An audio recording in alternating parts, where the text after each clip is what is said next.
guys, Crash Thompson here. Oh, it's good to be back. Nice to see you all again. Yeah, I've been gone for a while. If you want to know what's going on with the show, go ahead and click this link and check out that video. I kind of explain things. But for now, I wanted to give you guys something to just kind of tide you over while I work on other bigger, more noteworthy episodes. I'm not going anywhere. I needed to do something kind of lighthearted and laid back to kind of get me back into the swing of making videos again. So for this one, Top 10 favorite bands of all time! Because fuck it. Now, just to clarify, this is not a best bands of all time list. Any list like that is pretty much impossible to make, and no matter what you choose and how you validate your choices... What the fuck, Rolling Stone?! Yeah, stuff like that is gonna happen. This is just a list of personal favorites, so, you know, if your favorite band isn't on here, don't poop your pants or anything, cause it's my list. And the only real rule here is that these bands had to have influenced me in some way. And it's my list, so I can do what I want, goddammit! And to be fair, I wouldn't say that all of these bands are the absolute best in their respective fields. Well, some maybe. But this is just a list of bands that have shaped my musical tastes, and left the biggest, most lasting impression on me personally. And I do mean some. Guys, I had to make a lot of painful cuts to keep this list under 10. Consider this more of a get-to-know-you kind of episode. Hopefully this will give you a little bit of background on me and my general taste in music, give you an idea of why I review the way I review, and hopefully I'll be able to sprinkle in some hints as to what might be coming up in the future. Or maybe it's just a piss-easy episode to do in lieu of that other one. I heard that. So what if you did? So, without further ado, Number 10. if I had to describe this band in one word, I guess it would be...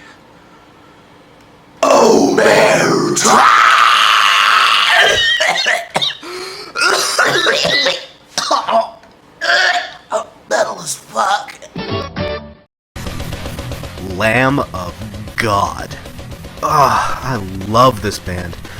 I'm a little embarrassed to admit this, but I'm not really the biggest metalhead in the world. I mean, I do listen to a lot of classic stuff, but once the late 90s hit... yeah, it was hard to stick around. Well, that era was really hard on metal. Fuck, it was hard on music in general. But Lamb of God was one of those bands that rekindled my interest in the genre.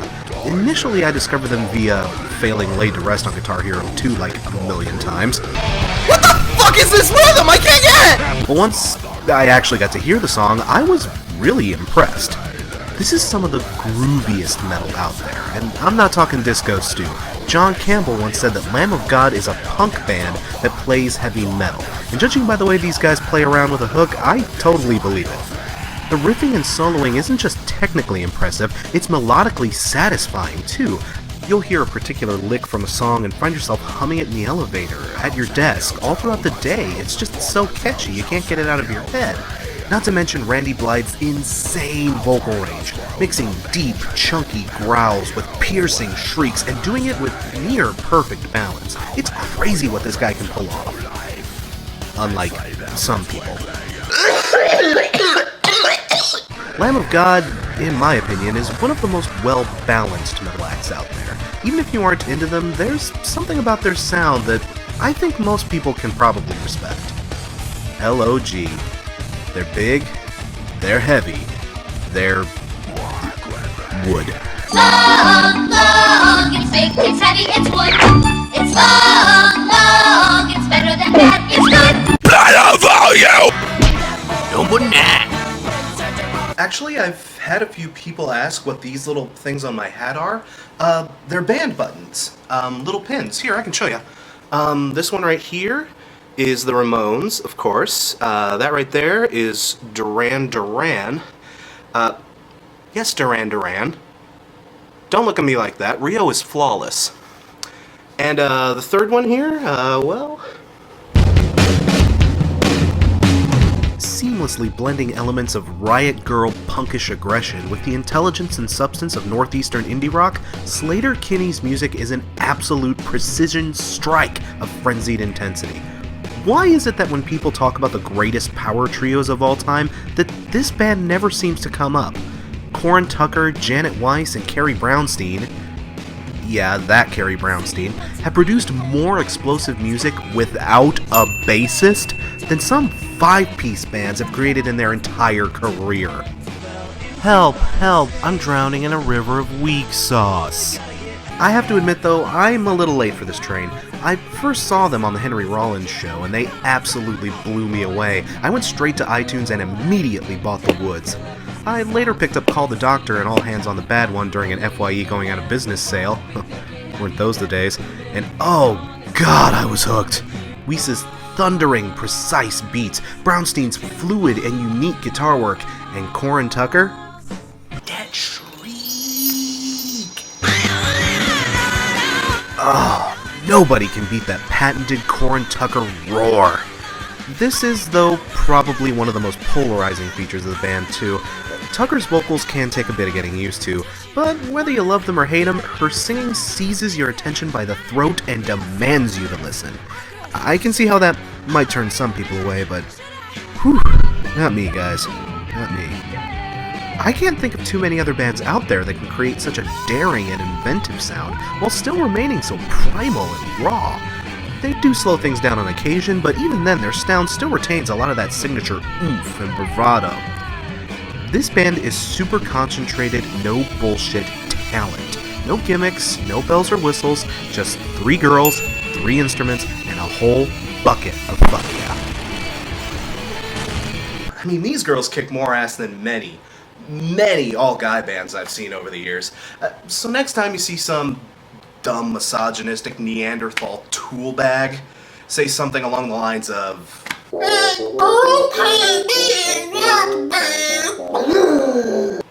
Just respond with... this. No boy.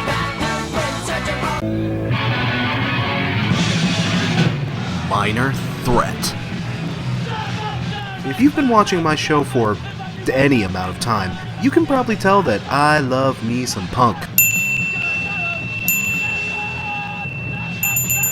Honestly, I had to actively restrain myself from putting more punk bands on this list.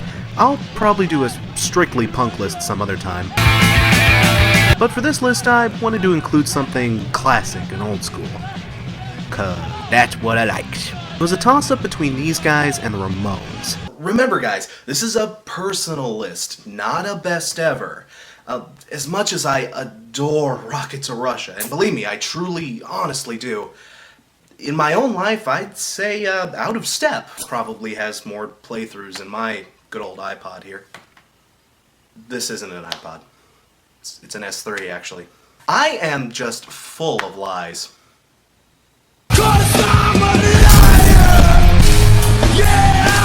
In college, a buddy of mine lent me a book to check out during summer break called American Hardcore. If you have any interest in the American punk scene, this is mandatory reading, by the way. I didn't get through much of it though, since my parents ended up finding it and they confiscated it. Can't imagine why. But one of the bands I did have time to read up on was Minor Threat. After brushing up on them and seeing bands like Silverchair and Rage Against the Machine cover their work, I figured this was a band worth checking out, and holy hell was I right! God, just listen to that! I think the term short but sweet can best encapsulate this group. Their entire discography can be digested in less than an hour, but it's one of the most powerful 50 minutes in rock history. Relentless, furious, and completely unapologetic. To me, this band is the perfect illustration of youthful rebellion. They were loud, aggressive, and actually had conviction. You have to remember, in the early 80s, a lot of Americans were associating punk with bands like the Sex Pistols, nihilistic, anarchic, nasty and rude simply for the sake of being nasty and rude. Bands that didn't really have anything much to say apart from soliloquizing their efforts to wallow in their own meaninglessness and degeneracy. Not that that's necessarily a bad thing, mind. We got some killer music out of that scene. Minor Threat, though, along with several of their contemporaries, came along and showed us that punk could have a message. That punks could stand for something outside of themselves and their own self-destruction. That we had voices that were worth hearing, and that punk music could be used as a force for positive change and personal inspiration. And then straight edge kids kinda ruined it, but the band was always awesome. They may not have lasted long, but man, did they make their time count. Fun fact, the first tattoo I ever got was based off of a Minor Threat album cover. And it's in a place I can't show you on camera. Number 7. Speaking of tattoos, this next band, we'll have to put an asterisk next to their name. Funky Monk since 1991.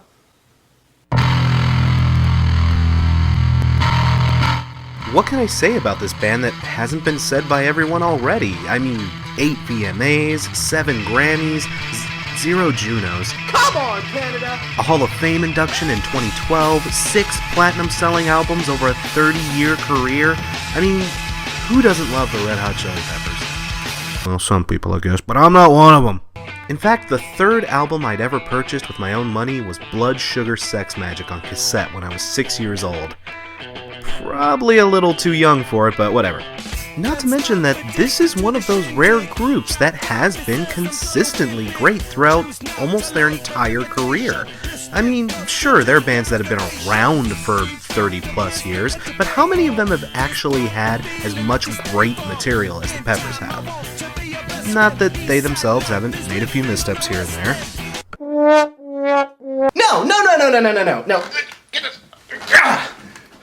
No, One Hot Minute is a great album.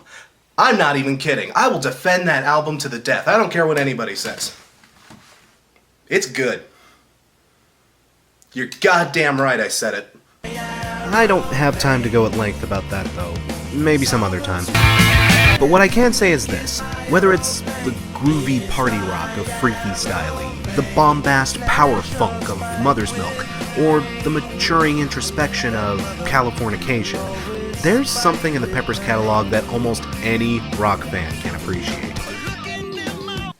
Forgive me guys, I was gonna, dance around in nothing but a tube sock for this, segment, but, I couldn't find a sock short enough. Long enough. Sock. Long. I said long. Number 6.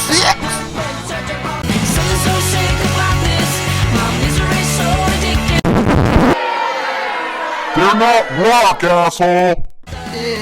Okay, this one's probably a stretch, but they're another huge personal favorite. I mean, just because I'm a rock critic doesn't mean rock is all I'm into. I listen to a lot of stuff, actually. Folk, pop, hip-hop, hip-hop, the list goes on. I was super conflicted about putting them on the list, though. Their sound has always been hard to nail down. They started off as acoustic indie rock, and then slowly gravitated towards more of a pop-tinged alternative feel, and these days their sound is pretty much just straight-up pop. But throughout all of their various phases, the Quinn Twins have always offered up a unique and heartfelt take on whatever genre they're tackling. Also, Quinn Twins is fun to say. It's kind of nuts how wide of a range these gals have. They can do anything from hurtful, aching melancholia to peppy, super positive yeah rock to sweetly tender and thoughtful ballads, and make it all sound phenomenal. If you're interested in checking them out, I highly recommend picking up their latest release. It's probably the most widely accessible sound they've ever created thus far. If you're new, I say start there and work your way backwards. You might not be into everything you find, but trust me, you'll stumble across some really nice gems along the way. I mean, come on, how could you not like this album? It's catchy, happy songs about fucking delivered by two pretty lesbians. This album should be called Everybody Wins. Tegan and Sara. I'm a huge fan, but I still have trouble telling them apart. Number 5.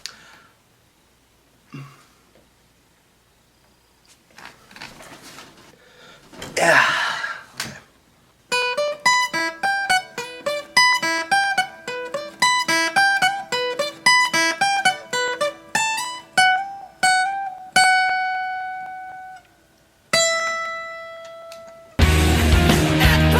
AFI. I'm not talking the American Film Institute people. I'm talking a fire inside. Or asking for it, or anthems for insubordinates, depending on what era we're talking here. Guys, let's not fight about this, Jesus. This is another band that's gone through quite a few changes over the years, starting off as a poppier punk act, and getting gloomier and gothier with each corresponding release. I was first exposed to the band through, weirdly enough, the Tony Hawk series. Rocket Air, you rotten fuck! And I've been a pretty avid follower ever since. In fact, I first learned how to play bar chords after looking up tablature for Girls Not Grey. Well, I hope that ain't happening either. Even though the band's tone has been about as consistent as, well, my video release schedule, they haven't put out an album yet that isn't worth checking out. And when they do hit the mark, dear God, do they hit that fucking mark. That's one of the reasons why I love this band so much. Almost every release we get from them is a surprise. With AFI, you'll never have the old excuse, "Hey, well, if you like their other stuff, you'll probably like this too, 'cause it's just more of it." Apart from some of their earlier releases, they've never sounded the same on any album, and that gives each of their records a sense of character and an individuality that makes their tracks immediately discernible. I mean, yes, AFI is a very different band from when we first got to know them, but hell, the music is still good. This band has never disappointed me, and judging by what I've heard so far, it sounds like Burials is gonna kick ass too. October 22nd. Who's excited? I am! Number 4.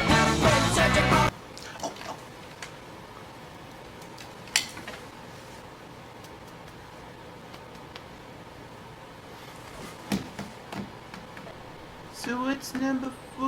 Oh, God damn it!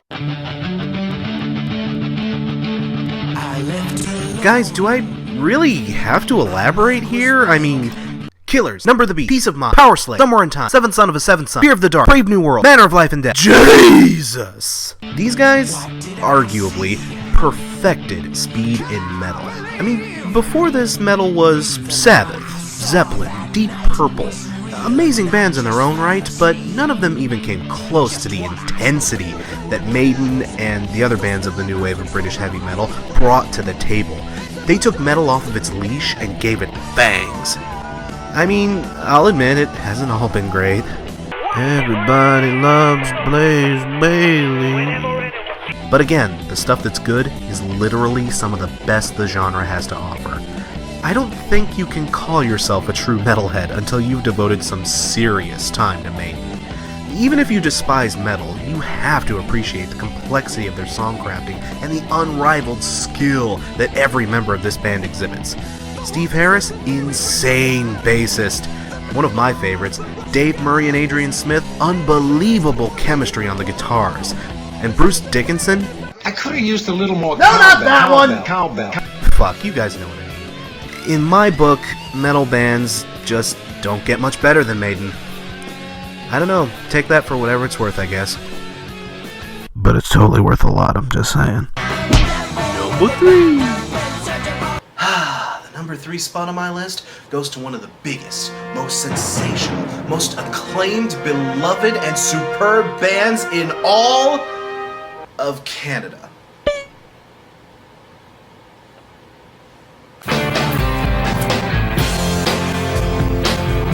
Guys, in my opinion, this is one of the best bands in the world that no one is listening to. No one south of the true north, at least. Why in the hell is that? I mean, come on, America. Why you no like? Hell, the only reason I know about them is because, as a kid, I had Much Music, and I saw the video for Music at Work and lost my freaking mind over it. Seriously, pause this video, click this link right here, and tell me you don't love this band after watching this video. See what I mean? How in the hell did we not get into that? It blows my freaking mind. Again, this is one of those bands that have been around forever and have been constantly evolving, but with the Hip, their specific style isn't easy to classify in any broad terms. They've never fit comfortably into any genre, really. They're sort of bluesy, but also very indie-ish in an REM kind of way. But there's also kind of a classic bar band, kind of schlubby feel to them, while still being very heady and cerebral at times. Ah, shit, I think I just answered my own question. The Hip are wholly unique, and I guess music that's this unique often has trouble finding an audience here. I mean unique in ways that aren't fucking stupid! I mean, Dan Aykroyd practically gave us the Hip on a silver platter in 1995 when he coaxed Lorne Michaels into letting the band play SNL. But how did we respond to it? No thanks. This nautical disaster shit. This doesn't even have a chorus. Send it back, send it back. Give us some more of that Celine Dion. Wait, what was I talking about? Oh, yeah. The Hip. The Hip are awesome, and you should go buy all their music right now. Go do it. Gus, the polar bear from Central Park, would tell you to go buy all the music right now, if he weren't dead, and also a bear. Just listen to the Hip, guys. Okay, cool. Number 2.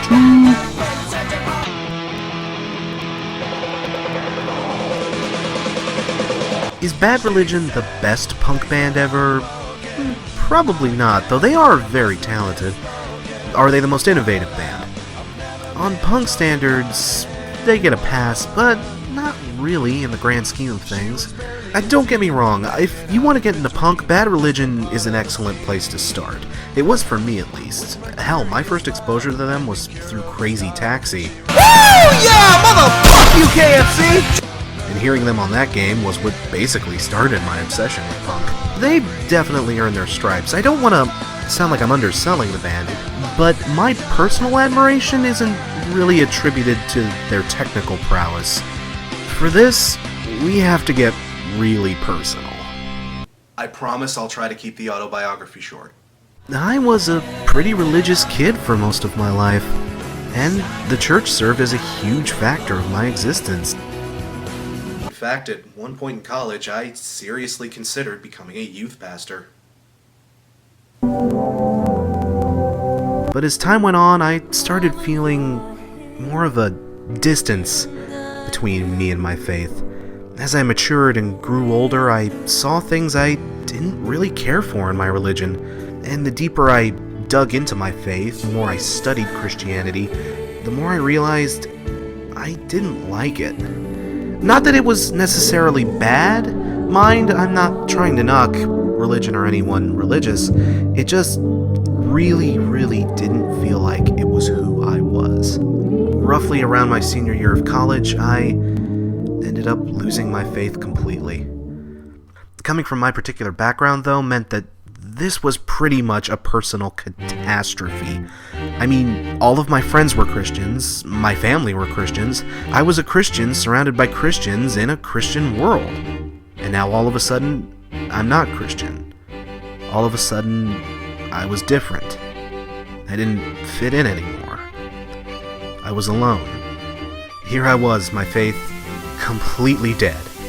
But I was still going to church on Sunday. People still spoke about how God was moving in my life and how He personally touched me in so many ways. Quite literally living a lie and hating myself because of it. I lived like that for years. It was hell. But thankfully, I eventually rediscovered an old friend from my Dreamcast era days. God, isn't the Dreamcast awesome?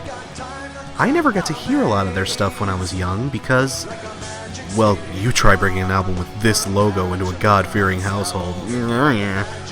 But as I was wrestling with my faith, I rediscovered them. And for the first time in ages, listening to their music spoke to me. It woke something up inside of me. It made me feel alive again.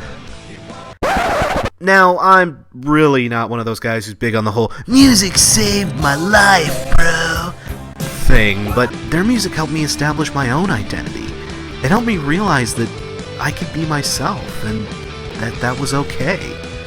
I don't know, this is a severely hyphenated version of the story. A less abridged version might make good material for an episode somewhere down the line. I'll just surmise it with this. I spent my entire life singing hymns and wondering what it actually felt like to be that in love with the words that you were singing. It wasn't until Bad Religion came along that I finally understood what that was like. So please listen to me, there is no such thing as human debris. Number 1. Man, how am I supposed to top that? I mean, how do you top a band that literally changed your life with another band that changes lives? One word, one syllable. No, I'm just fucking with you. Kiss! No, I'm still fucking with you. Oh my god, where do I even start with these guys? I mean, seriously. Rush is responsible for some of the most creative, original, and technically masterful music in rock, in music, period. They've always had a zero fucks given approach to songcrafting and an insane amount of prowess with their instruments. From a creative standpoint, one of the best. From a technical standpoint, one of the best. From a fashion and image standpoint, okay, they kind of sucked at that. But seriously, even if you can't get into this band, at least you have to respect the insane amount of talent these guys have. They are the definitive power trio. Even if you don't like them, you've probably listened to at least half a dozen other bands that were inspired by their work in some way or another. All three of these guys are literally the best at what they do. Geddy Lee, best bassist of all time. Alex Lifeson, one of the most creative solo crafters of all time. And guys, Neil fucking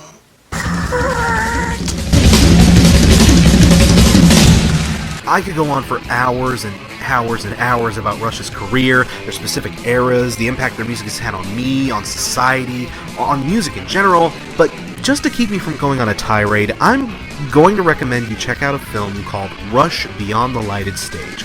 It's a biographical documentary from a few years ago that covers a sizable chunk of the band's history with tons of terrific live footage, interviews with the band, and interviews from the dozens of other artists that Rush has inspired. It's from Sam Dunn, the same guy who did Metal: A Headbanger's Journey, and it serves as a great crash course on the band. Whether you love them or uninitiated, it's a wonderful film that effectively captures and celebrates the legacy of this truly amazing group of musicians. Plus, Rush was on Trailer Park Boys, and that show is awesome.